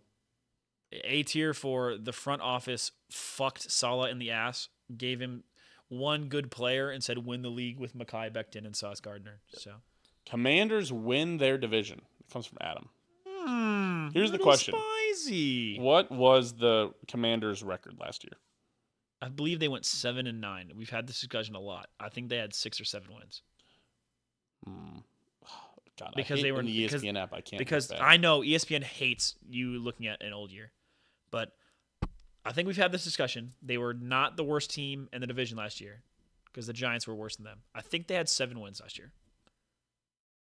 Was it 7 or 8? No, they were the worst team in the division. The worst to first candidate arises. Emerges. They were 4-13 last year. They were. It has to either be the Commanders, the Cardinals, or the Bears, or the Panthers. Because I don't think it's going to be anybody in the AFC. It's not going to be the Patriots. It won't be the Chargers. It won't be the Bengals. Kingsbury is at his best role. The offensive coordinator position. Yes, that actually is his best role. You know what? Give it to me. A. I like it S tier. You It's like spicy. S tier. Wow. Listen, you know what? It is spicy. Listen, sometimes the Spicy. take just needs to be hot. Spicy and correct. To be fair, I think the Brock Purdy take from Adam was because he was on too hot of a streak, and he realized he was on too hot of a streak, so he purposefully had a bad one. Listen, sometimes you got to burn. He's playing his own victim. You love to see it. Got to burn the first waffle sometimes. Chiefs defense doesn't allow over 25 this season. Spicy, but I think improbable. I'm putting this in C. I think the 30 is a much more reasonable spot for him. I think there's going to be a game where someone just gets lucky. Yeah. I mean, it's just not. It's not that hard to score. Can we move that up to B? Can we move that up to B? Because I think this Chiefs defense is really good, and this is a very hot take. I think it's unlikely though. But like, if I told you, Truman, that at the end of this season, with Chris Jones playing at like defensive MVP level, I don't think you would say it's unreasonable. I mean, if there was ever going to be a defensive player to win the MVP, it's probably this year. If there was going to be teams to score over those amount of points, it would have already happened, I think. Okay. Next one comes from Adam. Says Kareem Hunt goes for 1,000 yards this year. Okay. Super low. Okay. Let's relax though. Pump the brakes. Pump the brakes. Pacheco's not going to be gone that long. Yes. Kareem Hunt's going to be moved into a third down or second running back role. This is like a D. I love the spicy. This isn't awful. If Pacheco has complications, then yes, I can see this happen. But I don't think Pacheco's going to have complications. I don't think Kareem Hunt has been good. I do not think he is besmirched Pacheco's seat. Oh, yes. Usurped is probably what you're looking for. Usurped, yeah. I don't think he's usurped. But I'll tell you what he is doing is he's letting Pacheco take the maximum amount of recovery time. That's true. Pacheco already has 2 rings, right? Both years he got drafted 2 years ago, right? Yep. Yeah. Here's the question. So Pacheco's already got 2 rings. Mm-hmm. He's going for his 3rd. So he's not, and he knows that he's younger than Kareem, and he's probably not feeling endangered for his role on the team. He's going to take as much possible time for recovery. Mm-hmm. He might actually sit till the playoffs. Yeah. If Kareem Hunt continues to have this kind of performance, the coaches are telling Pacheco, "Hey, just chill, man. Yeah. You sit in that ice bath for 3, 4, 8 straight weeks if you need to." Speaking of players coming back for the playoff run, if the Chiefs don't make a move at the deadline, do you think that means that either Marquise Brown looks good or Rashee Rice? It's very interesting wording, wasn't it? Oh, on the UCL surgery. This is total cope. It's total copium. Maybe. I'm huffing it. I'm huffing that. Hey, listen. The fact that it said that Rashee Rice is out for the regular season. Don't do that. Don't give me hope. Listen. Marquise Brown is probably out for at least the regular season. Interesting wording. Can you imagine? Say that again? Say that again. Can you imagine that the Chiefs just get like Isaiah Pacheco back week 12, and then Marquise Brown shows up week 16, Avengers, and then Rashee Rice comes up wild card weekend. All of a sudden, and the Chiefs are still 17-0 anyways, just because, and then they just fucking blow out everybody in the playoffs. Do you know it won't happen? Do you know how many villages it would feed if in the divisional round Marquise Brown catches an 80-yard touchdown from Mahomes? Do you know how much that would feed my family for generations? Feed Marquise Brown's family. Get him another contract with the Chiefs, probably. I honestly think that because he got injured, Marquise Brown probably does get another contract with the Chiefs, even if he doesn't play a single snap this year. I wouldn't be shocked if he got another shot, yeah. If not, it'll be another fun piece of Chiefs trivia. But yeah, so no, I don't think Kareem Hunt's going for 1,000 yards. Vikings 12-5 from Adam. Yeah. Vikings team's already 5-0. They would just have to go 7-5 the rest of the season. I don't think that's unreasonable. I think that's fine. A tier. I'll put it in A tier just because it's not that spicy. It's reasonable, and it's very reasonable. It's very just probably correct. I think they could be better than that. Yes, you're thinking too small. They play in a actually seemingly division. Actually good division. I was gonna say bad division. That's not right. But they do probably have the last place schedule, right? Yeah, absolutely, they do. So, do they? I'm actually not sure they do. Were the Bears actually worse than them last year? Because the Bears won 7 games last year. They were both 7-10. I don't know then. That's not going to the tiebreakers. I don't care. The Bears are underneath them on on the standings. Then no, they do not. Huh. Well, the third place schedule ain't bad. Ain't too hard. This next one comes from Evan. Says Xavier Worthy will lead the team in rushing touchdowns. Bears defense is about as solid as a pile of napkins. True. True. What'd you say, Truman? Which one was this one? Xavier Worthy will lead the team in rushing touchdowns. Shockingly, not unreasonable. I say B, because I bet you Samaje Perine still does that. He takes the Jerick McKinnon role of way more touchdowns than you ever thought he'd get. How many touchdowns does Samaje Perine have? I believe just the one, but there's not that many rushing touchdowns on this Chiefs team. Yeah, but Isaiah Pacheco is still probably ahead of him. Kareem Hunt's tied with him. Samaje Perine's just such a weird pick for you here. It's just the Jerick McKinnon role. He has one rushing touchdown. Yeah, I think he's going to get more touchdowns as the Jerick McKinnon role. I do. No. Yeah. I don't think so. The Chiefs continue to pull Kareem Hunt out at the goal line. So sure. That's really my only reasoning. He still scored a touchdown this week. I know. I'm just explaining my reasoning. Isaiah Pacheco's already scored a touchdown. I know. I think Xavier Worthy will lead in rushing touchdowns. I don't know. I think they love a jet sweep in the end zone. He's already got more. He's already leading the team in rushing touchdowns. He got 2 rushing. I guess he does. He has at least 2. He might have 3. Yeah, I mean, and for whatever reason, Travis Kelce is finding his best blocking season. And you know who else is a great blocker as a tight end? And he's going to get himself another fucking contract? My mom. Noah Gray. Noah Gray is going to get himself another contract from blocking. Noah Gray already got himself another contract from blocking. I know. He got signed this year.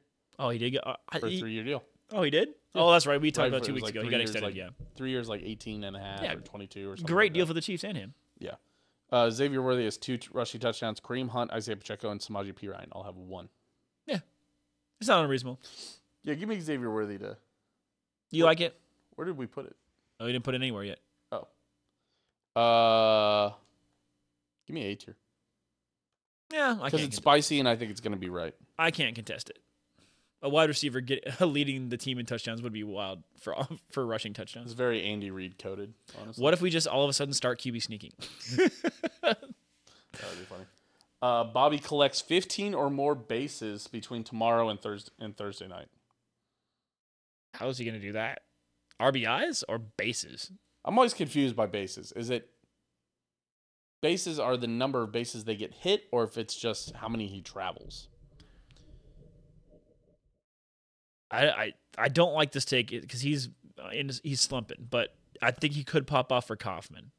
But okay, so if he gets 2 hits on Wednesday, I think that's probably 5 total bases, 5 to 6 bases. You think it'd be because he'll get a double and he'll get a single and steal and then score. So that would be 6 total bases off of 2 hits. I'd be hard pressed to see him get 9 more. The number of bases a player gains with hits.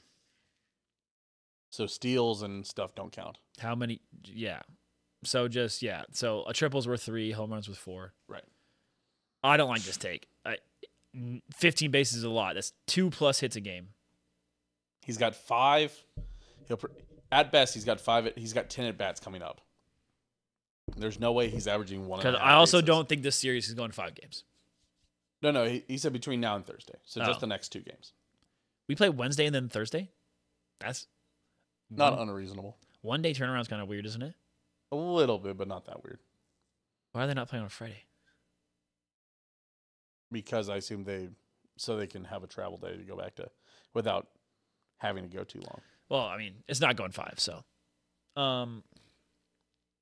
Yeah, I don't like this take. I think it's like a D tier. I think that's too many bases. Even if he goes crazy. Even if he hits a dinger and a double in each game, he's still under 15 bases. Yeah. Give me C tier. I'll give you points for it being spicy, and I'll give you points for thinking that Bobby Witt's going to come out of the slump. I think that's just a little. Two home runs from Brett S. By 2 home runs a game, Truman, gets you 1 over 15 bases. Yes. Yeah, But Bobby's going to hit. It'd be really like 2 doubles and a home run. Per game, though. 2 doubles and a home run. Yeah, per game. He would become the hottest player of all time. Yes. I don't think so. That'd be one hell of a batting cage session to figure it out, I will say. I just don't think it's possible. If K-State wins on Saturday, it means that they've figured out their traveling woes and their pass defense woes, and that means that they are going to win 11 games this season. That comes from Caleb. That's several part take. Yes. I agree with the first part. 11-1 is a lot. It essentially comes down to if the Cats win, it means that they've solved their problems and they're going to win 11 games if they win on Saturday. This was a well-placed bye week. I'll tell you that much. Needed it. Yeah. Did Colorado also have a bye week? Yep. Fuck. I agree with this take, though. I'm tired of fucking traveling across the country to play night games. That is weird. Am I allowed to say that? No. I mean, it's not ridiculous that you're saying that. You are allowed to say that. I'm tired again. This is fucking 9:15. Sleepy game. Yeah, give me an A. I agree. You agree? We've already had our one shit the bed game, though, so this is one of those words, if they win on Saturday. That's my only... I really need us to win on Saturday so I can clown a Colorado fan. Yeah, I'll give it A. I think they're going to win on Saturday, but... I don't see how they handle our D-line or our rushing game. I also thought they were going to beat BYU and still think they should have beat BYU. Everything that went wrong could go wrong in that game. That kind of scoreline's not going to happen to K-State for the rest of the year. Next one comes from Jeffrey, says Chiefs versus Commanders Super Bowl. All right. This was his hot take. All right, Jeffrey. That's kind of crazy. I got to put C tier. Yeah, C tier for Chiefs and Commanders. He said he was slightly inebriated, but man. That's wild. The Commanders are looking good, though. Jaden Daniels looks like the real deal. Yeah, he does. Vikings will finish with the best regular season record, but will lose early in the playoffs. Hey. I've seen this one before. Isn't this one already on the board? No, it's just a classic Vikings situation. That's why I said that. Oh, S tier. Yeah, for sure. This the feels... best NFC record, right? Because the Chiefs are going 17-0. Press the button. Yes. Oh, sorry. Press the button. Sorry. Yeah. I mean, quite simply, I think that the Vikings could end up with the best record in the NFC, and they're certainly not really built for the playoffs. I don't want to say that the Vikings are fraudulent because I don't think that they are. I think they've I think they've shown us the team that they are, and that team that they are is a good team. Clip from Atlanta. Sorry. I don't know if they're ready for the playoffs with Sam Darnold at the quarterback spot for his first year. Mm-hmm. His first year. Real quick, AJ, Big Justice, and the Rizzler were in a celebrity basketball game at the New York at Madison Square Garden. Come on. But, yeah, I don't know if the Vikings are ready. And we won't know. It's also week 5, so it's kind of outlandish talking about things like this. Sure. But, yeah, I hope they continue to do good. I think Chiefs versus Vikings would be a very fun Super Bowl. Yep. Okay. Vikings to the Super Bowl in general will be awesome. Just to make sure that we have everything. Oh, I would rather keep Carson Steele over Sky Moore. S tier. Obvious tier. That's a F tier take. Yeah. I had to say F tier because that's the most obvious thing ever. If I was in a room with me, Sky Moore, and no, don't finish that. And Carson Steele, I'd shoot Sky Moore twice. I'd hug them both. Yes. I'd dab them both twice. Yeah. I had to say C tier. Just because it's so obvious. It's obvious. Yeah. It's a great, absolutely correct, but... The Sky Moore is just horrible. I think with his performance on set, with him muffing that punt, I think he's basically done. I think this is maybe the most disappointed I've ever been in a draft pick from Brad Veach, especially. Breland Speaks is a higher pick. Yes, they're both higher picks, but the thing about it is that this was a position that we drafted because we needed it, and we needed him to step up, and he's so disappointing. Yeah. Breland Speaks had flashes, but we also didn't need him to be good. We needed a wide receiver to step up, and Sky Moore has been so disappointing. Yeah. Just really overall frustrating, especially because, he's shown that he can at least follow the scheme. Mm-hmm. He can get into open positions, but we've had this discussion before. If I don't think if Sky Moore is on the receiving end of that touchdown pass in the Eagles game, mm-hmm. that I think he would have been even less involved in the offense. True. I don't think this will go on the I don't think either of these will go on, but I do want to make sure that we respond to them. Your mom, Stephanie Dahm, said, not a take, but a question. Why is the first pitch strike avoided so often? I think she's talking about like we don't swing the Royals. Like nobody swings at the first pitch strike. I think she was talking about how we don't throw first pitch strikes. It seems like that is true. We haven't been. The Yankees have been. They've been peppering the strike zone. What's weird is we don't swing at it. Yeah. I've already responded to my mom on that one, but I will repeat what I said. I don't know, Mom. I've been pulling my hair out about why the Royals can't throw a fucking first pitch in the strike zone. Yep. It's been driving me insane. And I said this in my tweet, especially because this Yankees team looks like it can't hit. Right. So just force them to hit, and they'll hit a pop fly to 305 feet left or right field, and Tommy Pham will catch it because he plays both of those positions apparently. Also, Aaron Judge on Fraud Watch, as always, in the playoffs. 17 strikeouts. Highest strikeout percentage of any player in the playoffs. Minimum 200 plays. He bats 148 in the playoffs. It's crazy. Which is insane. All right. And then Ozzy also said, Chiefs are 3-peating, Cats are buff-beaten, and as for the Royals, Carlos Rodon, there ain't even going to be a Game 5, so put your tongue back in your mouth, Gene Simmons. And he did that with a Ric Flair. That's a woo! Woo! Yeah, I love that. Also, great tweet. I had somebody respond. Nick respond to my tweet as well and said, there's something in the water that makes most teams with Kansas in the name really good, but never flashy or consistent. Again, I probably won't put that on there, but correct. Yeah, we haven't. We're never flashy. We're Midwest. We're Midwest dominant. I think the Royals are a little flashy. No. With the way we steal bases, that's a little flashy. They also aren't consistent. Well, we are hitting home runs is flashy. We actually are. We are still the best in the league. We've just seen them get thrown out with a couple perfect throws recently. I know. but they're not consistent either. Just the Royals in general. Oh, gritty, not flashy. Absolutely. Stealing bases and doing it through base running is gritty, not flashy. Tommy Pham is hitting home Tommy runs. Pham stealing a base and then scoring off of a Garrett Hampson hit was pretty cool. I'm not gonna lie. That's gritty. All right, there you go. Oh my god. How many buttons did you just press? I sat on so many buttons. That's my bad. Okay. That does it for all the hot takes. Really appreciate you guys on the hot takes there. Yeah, thanks, guys. Let's keep it moving. I'm so tired. We need to wrap this up. NFC South Team of the Week. Give me Atlanta. Did the NFC Buccaneers South Player of the Week? Bink Bonders. Absolutely. Did the Bucs win? Atlanta for winning that overtime game on Thursday against. Oh yes, because they beat the Buccaneers. And obviously, I'm upset because I had the Buccaneers on the money line, but it's fine. Yeah, it's fine. Whatever. Yeah, it's got to be Falcons. And the Panthers. Shout out Kirk Cousins for swag surfing. The whitest swag surf you've ever seen in your life. They were swagging and surfing in the crowd. Oh, Kirk Chains. All right. Closest Scorigami of the week. Owen, you got Twitter open? Yeah, you want me to check it? Yeah, would you check that?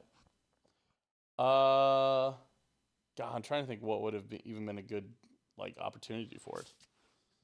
36-30 is a little weird. That could be a shot at it. Kansas City 21 times. 29, 20, 11 times. Ooh, yeah. This is definitely the closest one. Unless there's a Scorigami that I'm missing. 34, Denver 34, Las Vegas 18. 3 times. 3 times? Fair enough. Keep scrolling, but I think you're right. I bet that is the closest Scorigami of the week. Because normally if there is a Scorigami, I get pushed it. Yeah. Because it gets more interactions and all that. Yeah, one was 9 times. Twitter interactions were 6 times. 36-30 was 6 times. Okay. 36-30 was 6 times? 31-12 was 5 times. So 36-30 should have been the first game of this week. So anything before that is. Yeah. So we had some rare origamis. But no Scorigamis. No Scorigamis. All right. Dom, that is not true pick of the week. Denver over Las Vegas. You think Denver's... Don't fucking fall for it. Shit. They scored 30 points. They're not going to do that for the rest of the season. Jacksonville over Indianapolis. I think Dougie P is going to get fired. I think Trevor Lawrence is going to be on the hot seat also next Doug year. Peterson, offensive consultant for the Kansas City Chiefs in the future. Again? Yep. Why not? Bring him back. Matt Nagy, your next coach of the Jacksonville Jaguars. All right. Keep it moving. Oh, wait. Okay. All right. We can do recap still. Sorry, but do your 5-team parlay. Recap last week. Fucking 4-1. I chose the Panthers because I'm a moron, and they lost my parlay. I hit on all the rest of them. I still can't believe you picked the Panthers. I don't know if I roasted I don't know you for why. That. I'll have to go back and listen. Probably was doing it to add value to the parlay. I remember seeing it. I was like, oh, I don't know. But yeah, I hit on Vikings, Ravens, Commanders, and Cowboys, and I for some reason chose the Panthers at the Bears. Mm-hmm. I just need maybe I need to hate on the Bears a little bit less. But my new 5-team parlay of the week. I'm tired of losing. I'm tired of being a bitch. So I'm choosing a parlay with significantly less payout odds. That's fine. I'm going Colts at Titans. Okay. Then I'm going Texans at Patriots. Buccaneers at Saints because Derek Carr just got hurt. Falcons at Panthers because the Panthers are fucking terrible. Sure. Well, I chose all away teams on this parlay. Okay. And Bills at Jets. There's no new manager bounce in NFL football. What's that? What does that come out to? It comes to like plus 735, 761. There's, Turned $5 into 43. Yeah, that's not bad. You bet it. Yep, You wagered it. All right. cool. Already did. There you go. There's the picks. Steehn versus Machine versus Oween recap. So we did actually put out picks. Patreon.com/OpenDisaster. Shout out the patrons. Ooh. Owen. Shout out Joe, Aaron, Dylan, Meltbox, Skylar, Ozzy, and highlighting Meltbox because they're still open in the Highlighting Ozzy. Go follow Every Man a Wildcat. Okay. True. So let's go. So my dad, Steehn, had Colts plus 3.5. Bang. Washington -3. Bang. Ravens -2.5. Bang. Yep. Seahawks -7. I don't know if that banged. I want to say they might have lost that game. Seahawks. No, they won. I don't know if they did, buddy. He also had Dallas Pittsburgh under 43.5. Seahawks lost. Seahawks Remember, lost. tragically to the Giants. Okay. And Dallas Pittsburgh under 43.5. That was a big bang. Big bang. That was like 1916, 1913. 1913? Yeah. So he went 4-1. That's pretty good. Hmm. Oh, and you had Vikings -2.5. Bang. Bang. No Gray over 20 yards. Did that bang? That banged. Yeah, sweet. It I was can't close. believe you said that. It was close, right? Yeah. Raiders Broncos under 35.5. Not a Boom, bang. boom, boom. Not even close.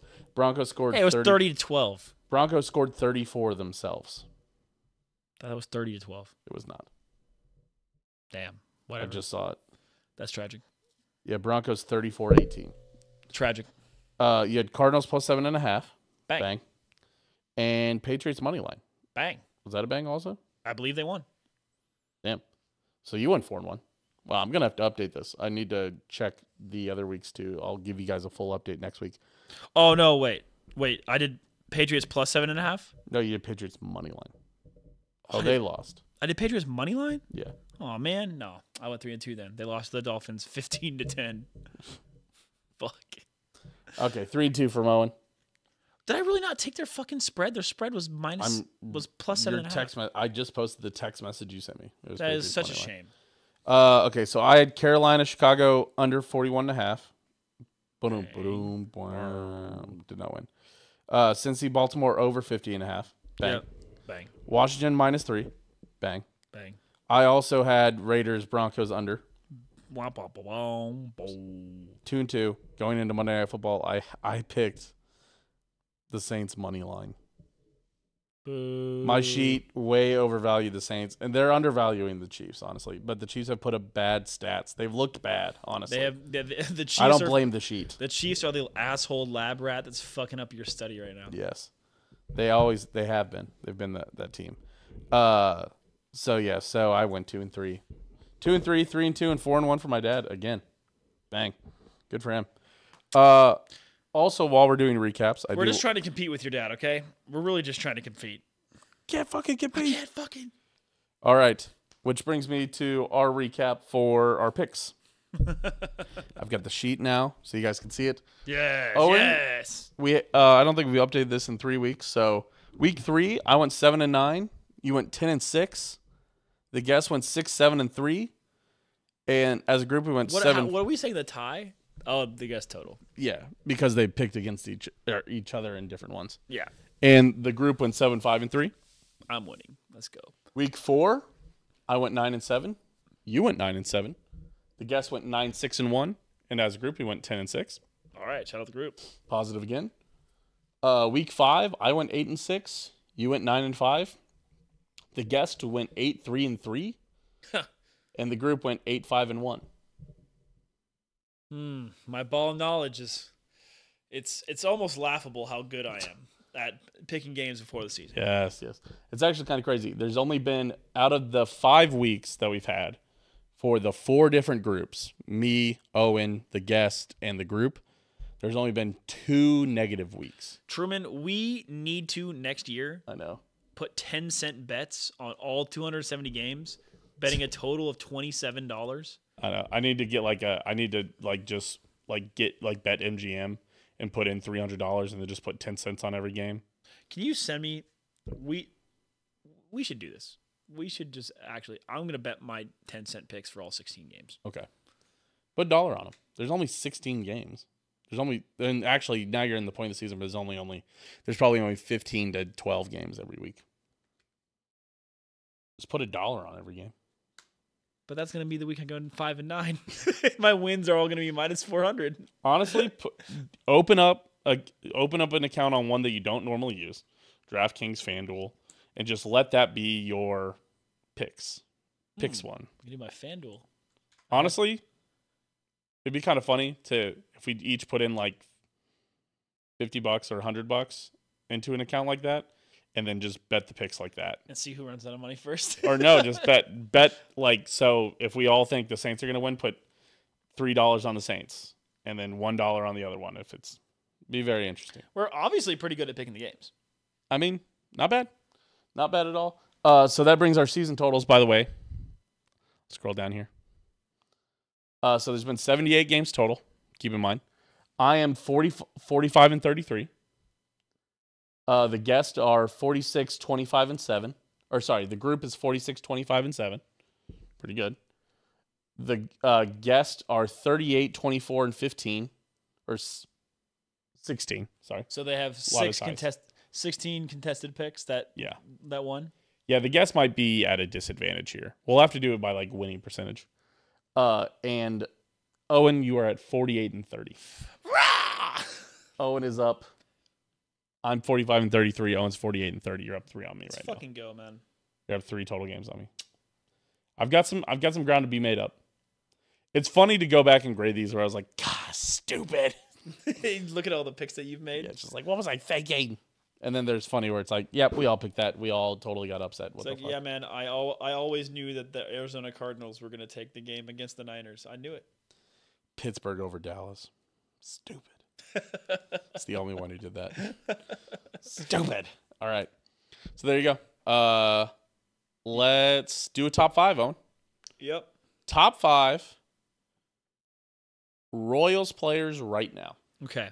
We all know what number 1 is. Or do we? Could be disagreeing. Right now? Coke Reagans. Okay. As it stands with you today. Okay, as it stands with me today? Okay, sweet.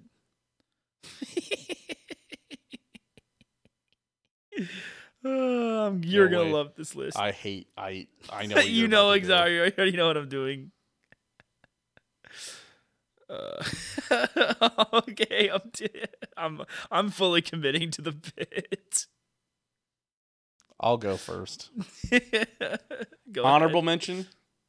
Bobby Wood Jr. Michael Garcia. He gets an honorable mention. The cousin of Alcides Escobar coming through in the clutch always. Number 5, Garrett Hampson. Has to make your list. Can't believe we're saying this. He has to make your list. I have to agree. Number 4, Seth Lugo. Number 3, Bobby. Bobby's still in my top 5. He's still been good on the defense. He's at least fucking upsetting Bob Costas, which is funny. Number 2, Coke Reagans, and number 1, Salvador Perez. That danger, that tongue. My captain. 7 Salvador Perez. All right. Number 5, Bobby Witt Jr. Great defense. I got Diet Mountain Dew in my nose because you said that. Great defender, waiting to see what if he can pull together some offense. Okay. Number 4, Cy Lugo. Absolute demon, 12 pitch king. Please keep throwing that delicious curveball. It's fucking disgusting. Number 3, Salvador Perez. Shout out Mr. Umpcam himself. Don't talk shit on him or he'll kill you. Number 2, this is where I'm putting Cole Reagans. Michael Garcia not making the list. That's crazy. Honorable mention, I guess. Just a real overall grinder. And number 1, Mr. October himself, Garrett Hampson. Mr. October Hampson. Unfortunately, because of Garrett Hampson, I had to explain what Mr. October meant to Tina. Because of Garrett Hampson? Because we had a friend text me, Owen, and Tina, because we were just on a road trip with them, and sent a text messages, said, Garrett, Mr. October Hampson. Hey, he's on fire right now. Yes. That's the thing, is that neither of the stars on either of these teams are getting it done. And it's all, but the Royals just Truman, are a little more. Are you telling me a star player for the Royals was really, made an error for the team and was really costing us, and then a random role player stepped up and really won us the game? Have we seen this before? Yeah. Hey kids, let's rap about Jesus Christ. Hey kids, let's talk about Truman. Let's talk about our Lord and Savior Jesus Christ. Chesler Cuthbert. Who? Another Royals role player, batting 200 in the regular season, comes in for a pinch hit. Bats in the winning run. Man, I wonder if we've seen this before. Christian Colon. Garrett Hampson. Same, but different.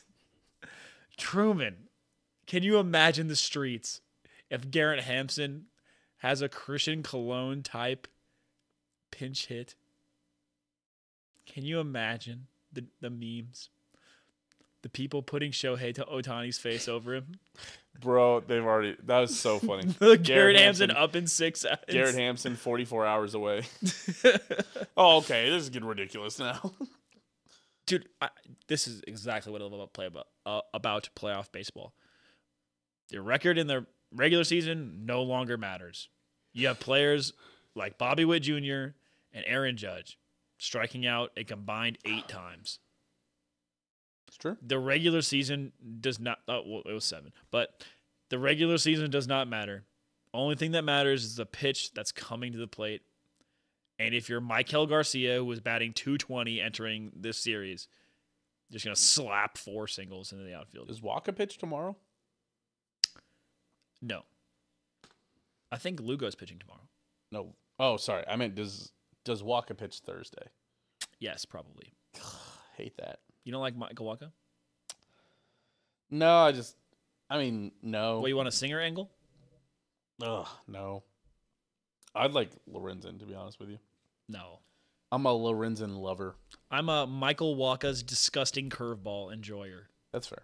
Waka's been good. Waka was pretty good Monday night. He was good enough to win on Monday. Shout out Chris Bubic, Saturday. by the way. I love you. Wow. Yeah. What was that, 5 outs from Bubic? Yeah. Crazy. Insane. 5 outs from a former starting pitcher moved to the bullpen? Luke Where Hochevar, have we is that you? seen this before? No, I'm thinking of a different starter moved to the bullpen, Truman. You're not talking about Wade Davis. One of them Do not compare Chris Bubic. One of them that was kind of robotic. Shut the fuck up, dude. Do not compare Chris Bubic to my GOAT, Wade Davis. All I'm saying is that if Lucas Urseg is Wade Davis. All I'm saying is that if Lucas Urseg gets hurt and Chris Bubic comes in and is a robot, all I'm saying is we might have seen this before. Right. Although the Royals losing in the divisional round doesn't normally happen. The fact that they've lost a game, that's weird already. Yeah.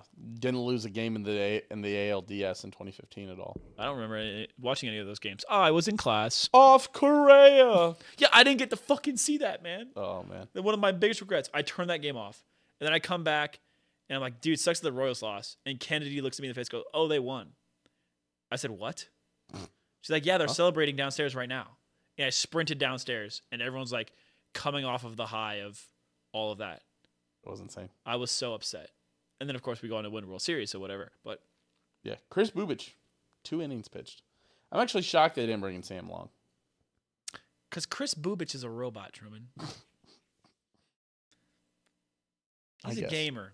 You know, John Schreiber also has been very good. You know who's been good? Every single person to throw a baseball for the Royals recently. Even Zerpa. You know what? Zerpa had a bad time on Saturday, but honestly, he also got kind of fucking hosed. Dude, a little bit. There was a couple strikeouts that he should have had. But honestly, he was solid on Monday. Yeah, the second. Shout out Q for putting the ball back in his hand. The first run that he walked in was a strike all fucking night. Yeah.